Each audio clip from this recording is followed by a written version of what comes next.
Hello, magandang araw po sa ating lahat. Ito po ang inyong lingkod, ang munting tinig ng ordinaryong Pilipino. Kamusta kayo dyan, ha?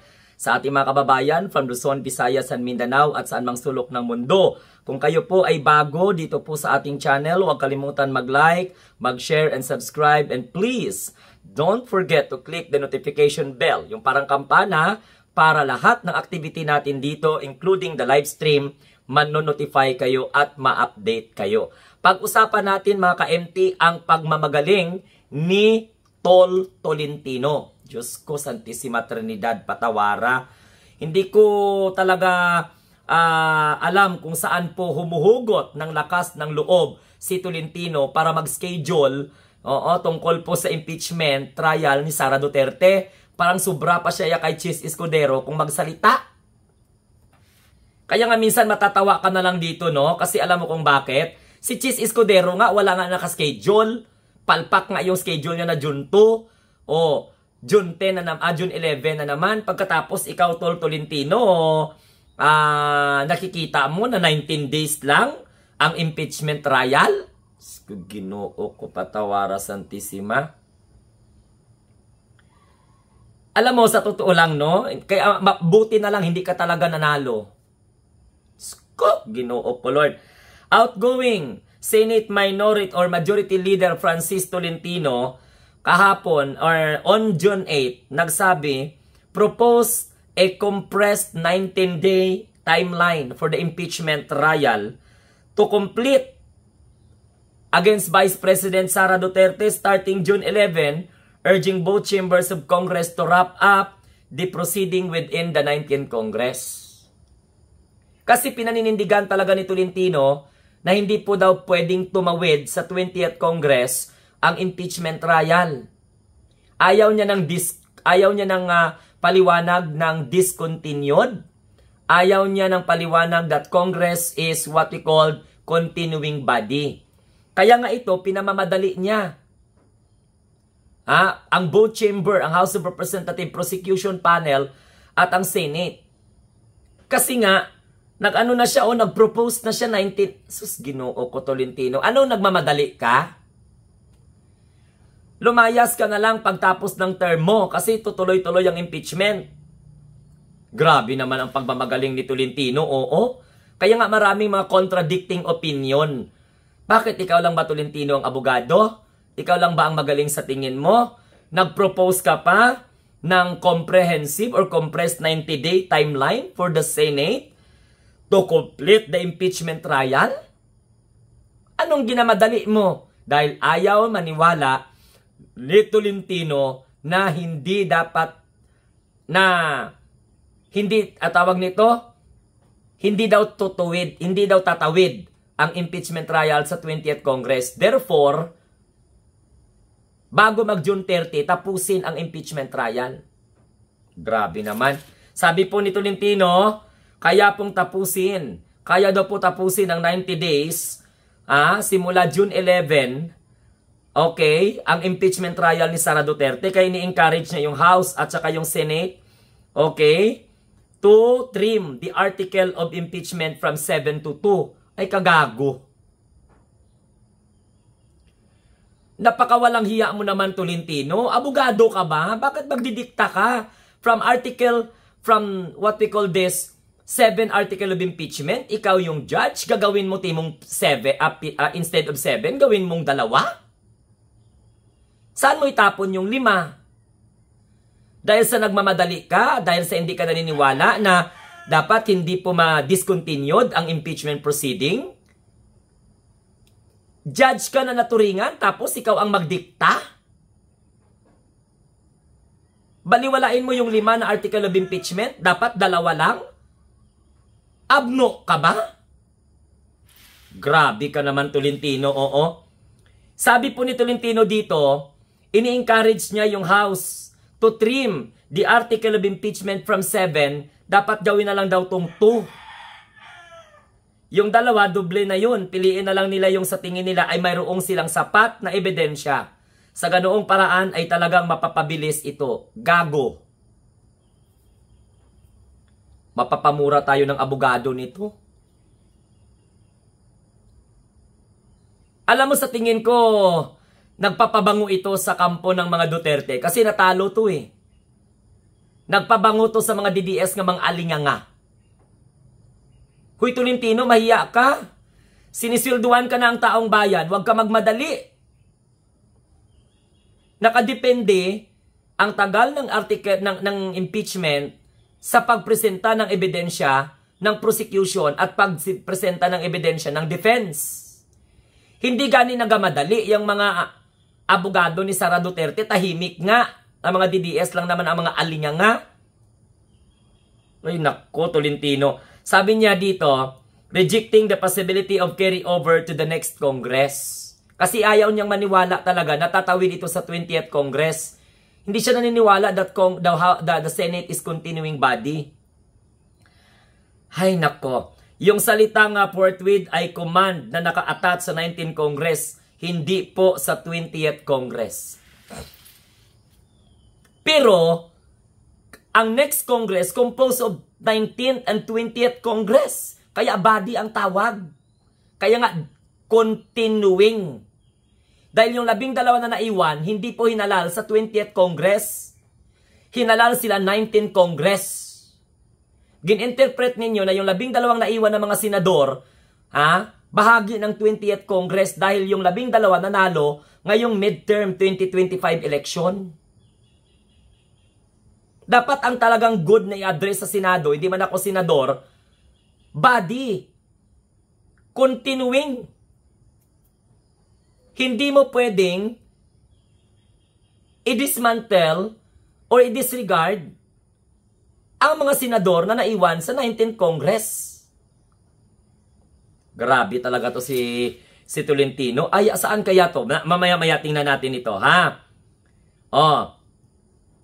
Pero, si retired Court Associate Justice Adolfo Ascuna, a principal framer of the Article 11 on public accountability, countered the claim. In a June 7 statement, he said, the trial may proceed under the 20th Congress as impeachment is a constituent, not legislative power. So, sino ngayon ang paniwalaan ng mga Pilipino? The article of impeachment received by the Senate in the 19th Congress will not lapse. Because the Constitution says the opposite, that the trial must proceed, meaning it must continue until it's finished. At yan po ang explain ni Retired Associate Justice Ascuna. Nagets ninyo?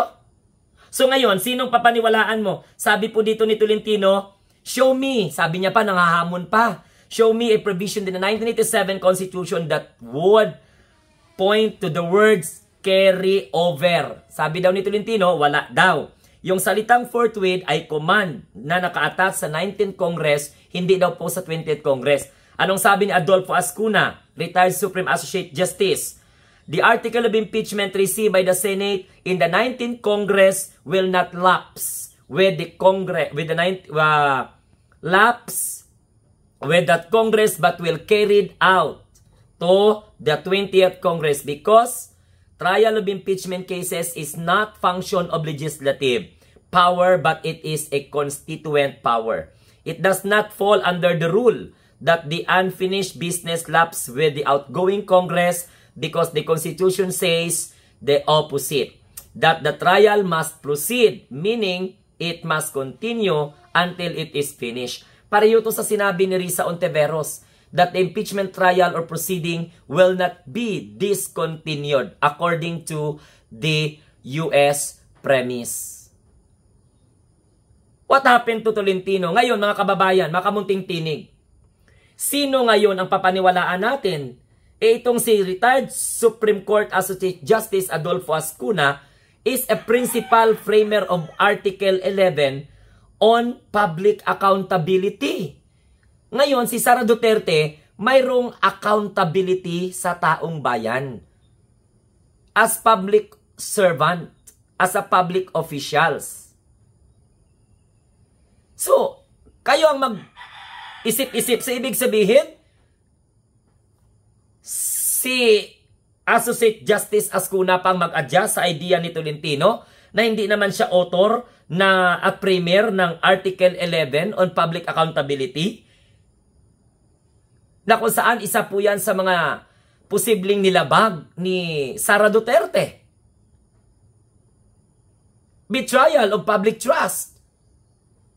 And trust is a public accountability of an officials. Public officials. Hala, grabe naman. O ngayon, kayo ang dyan, kayo ang maghusga. O ngayon, mga Duterte Dihan supporters na malakpak kayo kay Tolentino. Ewan ko kung ano nakaing tanga at bulalo ni Tolentino, bakit nagiging ganito ang takbo ng kanyang utak? Sabi nga ng vlogger na maka Duterte supporter, maka DDS, nagpapabango si Tolentino sa mga Duterte diehard supporters para makabalik sa 2028 election. Yan daw po ang sinabi ng isa sa mga pro-Duterte diehard supporters nga vlogger. Nagpapabango. Hindi sila naniniwala kay Tolentino dahil gimmick lang ni Tolentino ito. Mantakin mo, wala daw kuno sa Constitution yung salitang carry over. Forthwith proceed, hindi daw po kuno command na naka-attach sa 19th Congress as sa 20th Congress daw. Kasi yung salitang forthwith is a command attached sa 19th Congress, hindi daw po sa 20th Congress. Pero karamihan sa mga legal luminary sa bansa, including the academe, kailangan mag-proceed ang impeachment trial. Bakit pinoproblema ninyo kung kailan matapos? Ang importante, umpisahan nyo. Mga oplo kayo. Anong pinoproblema ninyo na matapos? Kasi minamadali ninyo. Imagine nyo, nagkaroon siya ng timeline. Nag-propose siya ng timeline. Sabi po dito ni Tolentino, June 11, Constitution of the Impeachment Court. June 11 to 21, submission daw of answer by Vice President Sara Duterte, 10 days. Inupuan ito ni Chis Escudero, inupuan nyo ito ng mga senador, tapos ngayon, June 30, tapusin nyo ang judgment. Gago. June 22, reply daw ng prosecutor. June 23, morning, submission of trial briefs. Afternoon, opening statement. Pag June 25 daw, tsaka June 24, presentation of evidence by the prosecution panel. 25 to 26, presentation of evidence by the defense. Pag June 27, morning rebuttal by prosecution, after rebuttal by the defense. June 28, oral argument by 1 hour for defense and prosecution. June 29, closed door meeting of the senator judge. Pagka June 30, sabi ni Tolentino, judgment day na daw. Bakit ka nagmamadali? Dahil talo ka na? Tapos gagamitin mo ang strategy mo na ito para makuha mo ang mga alilinganga, ang mga boto ng mga alilingangang mga maka-Duterte, mga hangag na mga maka-Duterte. Iwan ko lang sa mga senador kung ganito ang kanin nila. Tamad-tamad dahil talo ka, tamad ka na magtrabaho. Ipaubaya mo sa 12 nanalo plus yung 12 naiwan, 24 senator ang conviction. Hanggat hindi pa natapos ang 19th Congress, gampanan mo responsibilidad mo. Anong ginamadali ninyo? June 11, so 19 days lang? Sobra pa kayo sa bullet train Gusto siguro ni Tolentino makaladkad din siya ng taong bayan sa puna. Ito yung napala ninyo ng mga senador na mga tamad. Ito yung napala ninyo dahil tinulugan nyo to, inupuan nito. Hindi nyo ging instrungkar, hindi nyo ging bulkit ang utak ni Chis Escudero. Nakaka-high blood yung mga ganyan, nakakagago yan Porque talo ka na, nagmamadali ka. Kung hindi matapos sa 19th Congress, tatawid sa 20th Congress. Ipagpatuloy kung ilang buwan matapos. Ang importante, malantad ang ebidensya. Madaliin mo? Ginagago niyo ang taong bayan, Tolentino, ha? Ayaw ng taong bayan yan. Mag-isip ka. Gaminango ka, bugado ka pa naman. Ha?